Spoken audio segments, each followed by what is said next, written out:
Hello children, good morning. I'm going to teach you the second chapter of history, the establishment of company power. In this chapter you will learn how the British used different methods to transform themselves from traders to ruler. अंग्रेज जो है trader से rulers कैसे बने. So let's start the new chapter, mercantilism and the establishment of company power. Goods from the east such as the silk, porcelain from China and fine cotton, spices and jewelry from India were in heavy demand in country of the west. Silk की और चीनी मिट्टी के जो सामान होते थे उनकी चाइना से, और कॉटन, मसाले और ज्वेलरी इंडिया से. इन सब की बहुत ही हैवी डिमांड होती थी वेस्टर्न कंट्री में. In 1498, Vasco da Gama, a Portuguese explorer, discovered a direct sea route from Europe to India. Vasco D gamma जो कि पुर्तगीज एक्सप्लोरर थे, उन्होंने 1498 में एक सी रूट जो है वो डिस्कवर किया इंडिया से यूरोप तक का. बहुत जल्दी यूरोपियन जो कंपनी थी उन्होंने इसका एडवांटेज लेना स्टार्ट कर दिया.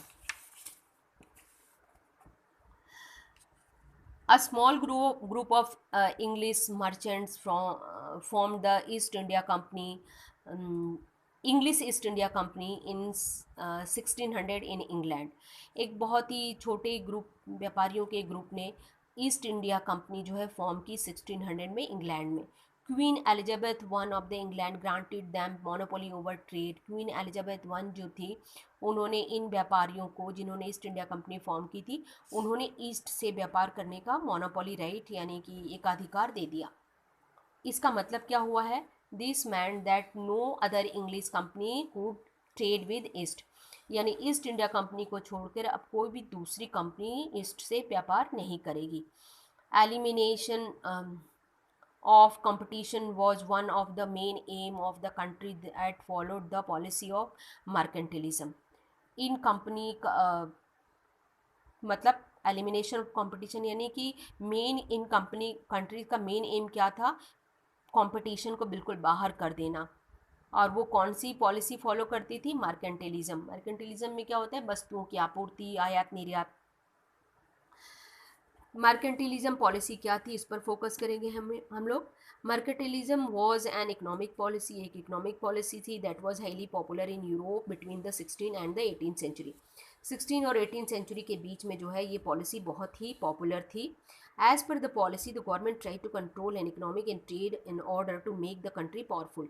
इस पॉलिसी के हिसाब से जो गवर्नमेंट है वो अपनी इकोनॉमिक्स और अपने ट्रेड को अपने कंट्रोल में रखती थी और अपने देश को पावरफुल बनाती थी. This would allow the wealth of other country to flow in the prevent and the wealth of the home country from flowing out. मतलब इस मार्केंटिलिज्म का मेन क्या था कि अपने देश के धन को बाहर जाने से रोकना और दूसरे देश के धन को अपने देश में फ्लो करना. नेक्स्ट पॉइंट है mercantilism believe in the establishment of colonies. Mercantilism का एक और एम था कि अधिक से अधिक जो कंट्री हैं उनको कॉलोनीज बनाओ यानी गुलाम बनाओ. फॉर एग्जाम्पल इंडिया जो थे वो ब्रिटिश की कॉलोनी था. इन 1615 EEIC यानी English East India Company obtained permission from the Mughal emperor Jahangir to establish trading post at Surat. Mughal emperor Jahangir से अंग्रेज़ों ने जो है परमिशन ले लिया सूरत में एक पोस्ट बनाने का, व्यापार पोस्ट बनाने का. Surat became the first and the chief English settlement on the western coast of India. Surat जो है बहुत ही इम्पॉर्टेंट सेटलमेंट पोस्ट बन गया अंग्रेज़ों के लिए और पहला. The company also build trading post in Madras, Bengal and Bombay. Company ने मद्रास, बंगाल और बॉम्बे में भी अपनी ट्रेडिंग पोस्ट बनाए. These presidency towns became the chief administrative center of British. जब अंग्रेज़ों ने सूरत के अलावा मद्रास, बंगाल, बॉम्बे में भी अपनी ट्रेडिंग पोस्ट बना लिए और दूसरी भी यूरोपियन कंट्री जब इंडिया आ गई तो उन लोगों के बीच में कंपटीशन होने लगा. Competition develop between the English and the other European trading power. जब दूसरी यूरोपियन कंपनियां थी वो थी जैसे फ्रांस, पुर्तगीज़, डच.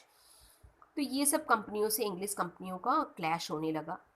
तो जब झगड़ा होने लगा तो इसको सीरीज ऑफ वॉर बोलते हैं, the war known as the trade war. और इस युद्ध को बोला जाता है ट्रेड वॉर. अभी ट्रेड वॉर किन किन कंपनियों के बीच में हुआ? So let's focus on the trade war. Since the first clash between them took place in the Carnatic region, ये ट्रेड वॉर जो है पहला वो कर्नाटक में हुआ, इसीलिए इस वॉर को बोला जाता है, these war are also known as the Carnatic war, इन युद्धों को कर्नाटिक वॉर भी बोला जाता है। The British were under the command of the Robert Clive, अंग्रेज जो है वो लड़े, रॉबर्ट क्लाइव उनका कमांडर था, उसके अंडर में। और फ्रांसीसी जो लड़े तो उनका कमांडर था जोसेफ डुप्लेक्स के अंडर में। लेकिन इसी बीच क्या हुआ, the ruler of Hyderabad, Karnataka and Mysore were in constant conflict with each other, ये जो तीनों रूलर थे ये आपस में झगड़ा करते रहते थे।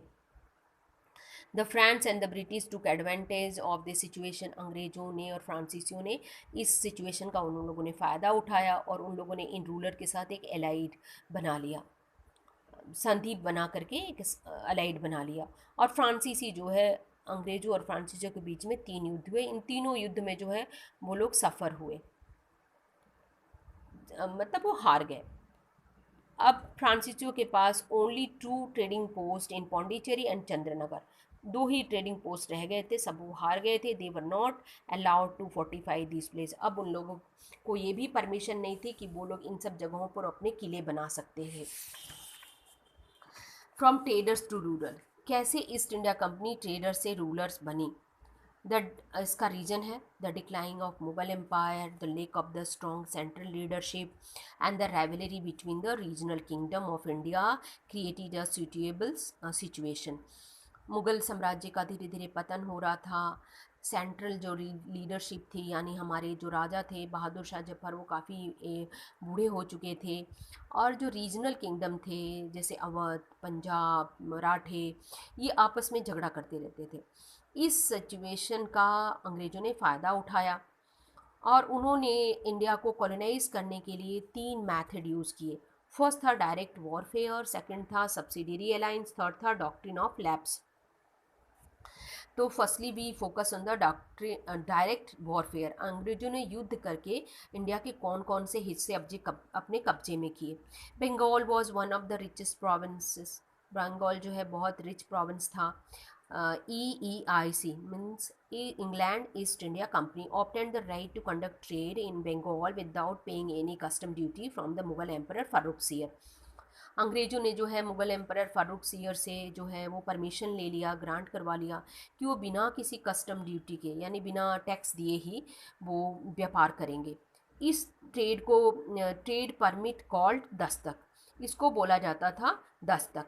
धीरे धीरे जो कंपनी के ऑफिसर थे उन्होंने जो है इसको मिसयूज़ करना स्टार्ट कर दिया दस्तक का। Company also began to fortify it trading base in Calcutta, company जो ईस्ट इंडिया कंपनी थी उसने जो है अपने ट्रेडिंग बेस बनाने स्टार्ट कर दिए कैलकाटा में, मतलब फोर्टिफाई यानी किले बनाने स्टार्ट कर दिए। Which later become the Fort William, जिस किले को बाद में फोर्ट विलियम किला बोला गया। Alivardi Khan the nawab of Bengal try to stop the British from misusing the dastak, जो नवाब थे बंगाल के उन्होंने अलीवर्दी खान ने मना किया अंग्रेज़ों को कि आप लोग दस्तक का मिसयूज़ मत करिए। His grandson and successor Sirajuddaula also asked the British to take down the fortification.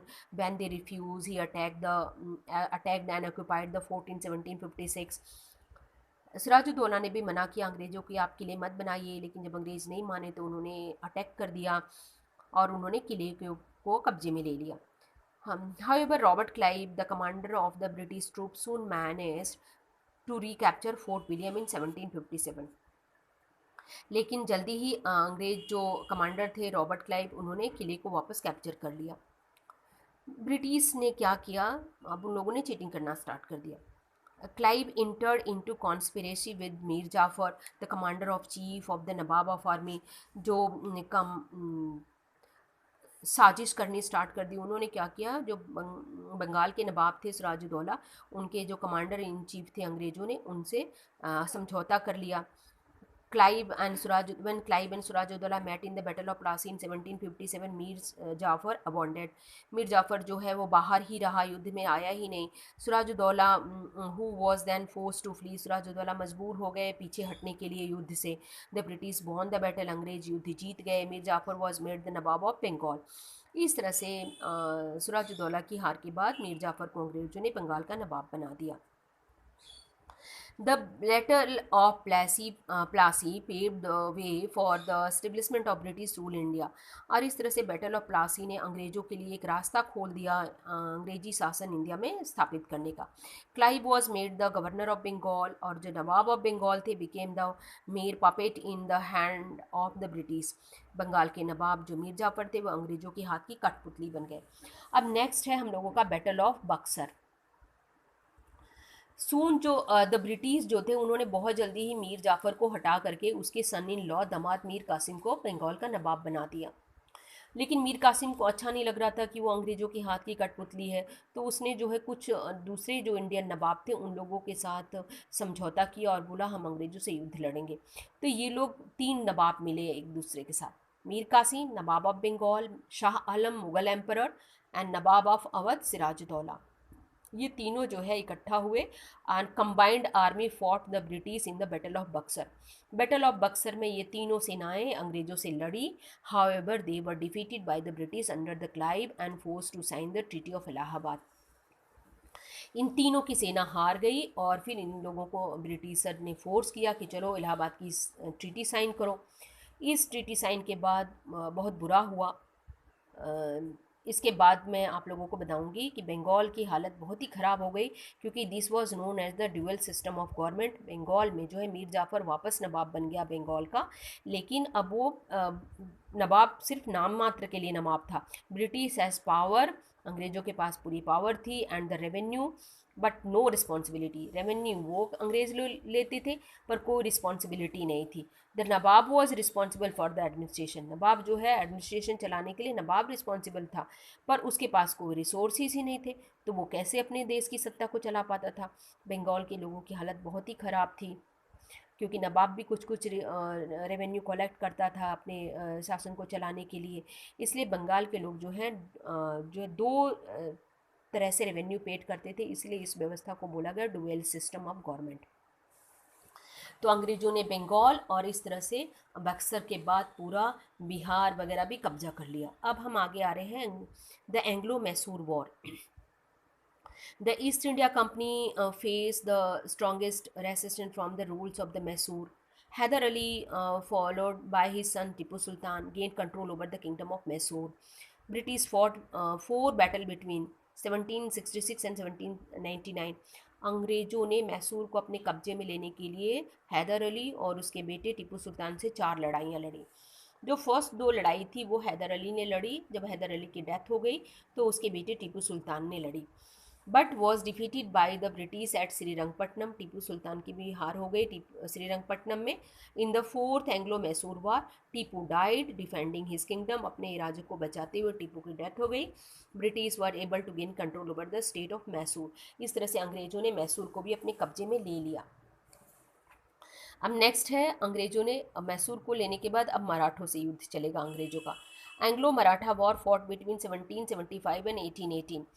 सबसे बड़ी चीज़ क्या थी कि जो मराठे चीफ थे उनमें डिसयूनिटी थी, यानी एकता नहीं थी। और इसके बाद क्या किया, at the end of the 3 war, 3 युद्ध के बाद the post of Maratha Peshwa was abolished. जो मराठा पेशवा की पोस्ट थी अंग्रेजों ने उसे हटा दी। A large part of the Maratha kingdom were annexed. और अंग्रेजों ने मराठों का जो बहुत बड़ा साम्राज्य का हिस्सा था उसे अपने कब्जे में ले लिया। नेक्स्ट है Anglo Sikh war. Anglo Sikh war कैसे हुआ। Raja Ranjit Singh maintain cordial relationship with the British. Raja Ranjit Singh जो थे जब तक थे तब तक तो उनके ब्रिटिशर से अच्छे संबंध थे, पर आफ्टर हिज डेथ इन 1839, उनकी मृत्यु के बाद खालसा जो कि सिख आर्मी थी उनसे जो अंग्रेज़ों के संबंध अच्छे नहीं थे। As the British began the increasingly interfere in the affairs of the Sikh. धीरे धीरे अंग्रेज जो है वो सिख के इंटरनल मैटर में इंटरफेयर करने लगे, जो सिखों को बिल्कुल पसंद नहीं था। इसी वजह से अंग्रेजों और सिखों के बीच में 2 युद्ध हुए, 1845 and 1849। At the end of the Second Anglo-Sikh War, the Sikh army was defeated. British made Punjab their vassals। इस तरह से अंग्रेजों ने पंजाब को भी अपना हिस्सा बना लिया। तो ये था अंग्रेज़ों की जो वॉरफेयर, कैसे डायरेक्ट युद्ध करके उन्होंने इंडिया के बहुत सारे हिस्से को कब्जा किया। लेकिन अंग्रेज़ जो है उन्होंने सिर्फ युद्ध करके नहीं, कुछ ऐसे भी तरीके थे जिससे कि अंग्रेज़ के बहुत सारे हिस्से को अपने कब्जे में किए। तो वो पहला तरीका था subsidiary alliance. British government decided to establish more direct control over India, और इसके लिए कंट्रोल करने के लिए उसने क्या किया कि in 1773 Warren Hasting was sent to India as the representative of the British government. Warren Hasting को भेजा गया और he became the first governor general of India. Warren Hasting India का पहला गवर्नर जनरल रहा। वॉरेन हेस्टिंग के बाद आए Richard Wellesley. Richard Wellesley the governor general of India between 1798 and 1805 तक रहे। पर वेलेज़ली जो है एक पॉलिसी लेकर आया, स्ट्रैटेजी, जिसको बोला गया सब्सिडियरी अलायंस यानी सहायक संधि। इस सहायक संधि क्या थी अब हमें समझना होगा। Rulers who accepted the system had to maintain British troop in their state. जो रूलर इसे एक्सेप्ट करेंगे वो अपने राज्य में एक ब्रिटिश ट्रूप यानी ब्रिटिश आर्मी रखेंगे। ट्रूप इंटर्न ट्रूप इसके बदले में वो क्या देगी, protect the ruler against the attack from the other state. अगर दूसरे स्टेट के लोग उसके राज्य पर आक्रमण करेंगे तो ये ब्रिटिश ट्रूप उन्हें बचाएगी। और जो लोगों ने इस ट्रीटी को साइन नहीं किया उस भी राज्य को अंग्रेज़ों ने अपने राज्य में मिला लिया था। The Indian ruler on their parts could not fight war, sign treaties and maintain diplomatic relation with the other Indian state। इसके बदले में इंडियन रूलर को क्या करना था, अब वो किसी से युद्ध नहीं लड़ सकते थे, किसी से ट्रीटी नहीं साइन कर सकते थे यानी संधि नहीं कर सकते थे, ना ही किसी से डिप्लोमेटिक रिलेशन रख सकते थे। जो जो स्टेट जिन्होंने इस अलायंस सब्सिडियरी अलायंस को साइन किया वो कौन कौन से थे, अवध, हैदराबाद, मराठास, राजपूतों के बहुत सारे स्टेट, कोचीन, ट्रावनकोर एंड मैसूर। पहले इंडियन रूलर क्या सोच रहे थे, इंडियन रूलर गेन सिक्योरिटी। उन्होंने सोचा कि हमने तो सुरक्षा ले ली, अब कोई भी राजा हमारे पर अटैक नहीं करेगा। But they lost their independence. लेकिन उन्हें नहीं पता था कि उन्होंने अंग्रेज़ों के हाथ में अपनी आज़ादी खो दी है। तो ये बहुत ही खतरनाक पॉलिसी थी अंग्रेज़ों की, इंडियन जो जितने भी रूलर्स थे उनके राज्य को अपने में शामिल करने का। अब नेक्स्ट पॉलिसी जो है वो लेकर आए governor general Dalhousie, Lord Dalhousie. उनकी पॉलिसी थी doctrine of lapse. Doctrine of lapse, the policy was divide by the governor general Dalhousie. In India, traditionally, when a ruler passed away, the kingdom passed down to his or her heir। जब कोई राजा expire होता है, मर जाता है, तो राज्य जो होता है राजा के बच्चे बेटे के हाथ में आ जाता है। If there were no natural heir, जब राजा की अपनी औलाद नहीं होती है तो वो लोग क्या करते थे, accepted practice to adopted one, तो अपने किसी रिश्तेदार से या किसी को भी गोद ले लेते थे। जब अंग्रेज आए तो डॉक्ट्रिन ऑफ लैप्स की जो पॉलिसी लेकर आए, इस पॉलिसी के through adoptive heir were no longer recognize by the British as rightful succession. Doctrine of lapse के हिसाब से अब जो अगर अपनी औलाद नहीं है तो गोद ली हुई औलाद को वो लोग राजा मानने को तैयार नहीं थे। आप लोगों ने रानी लक्ष्मीबाई का देखा ही होगा और पढ़ा होगा। बहुत सारे रूलर्स जो थे बिना, और यहाँ तक कि सब्सिडियरी स्टेट भी जो थे, अगर वो लोग मर जाते थे विदाउट अ नेचुरल हेयर तो ब्रिटिश अनेक्स द टेरिटरी, तो उन स्टेट को भी उन लोगों ने अपने राज्य में मिला लिया। तो जिन जिन राज्यों को डॉक्ट्रिन ऑफ लैप्स के थ्रू अंग्रेजों ने मिलाया वो राज्य थे सतारा, नागपुर एंड झांसी। तो हम लोग झांसी के बारे में पहले पढ़ चुके हैं। अब नेक्स्ट है administration under the east India company.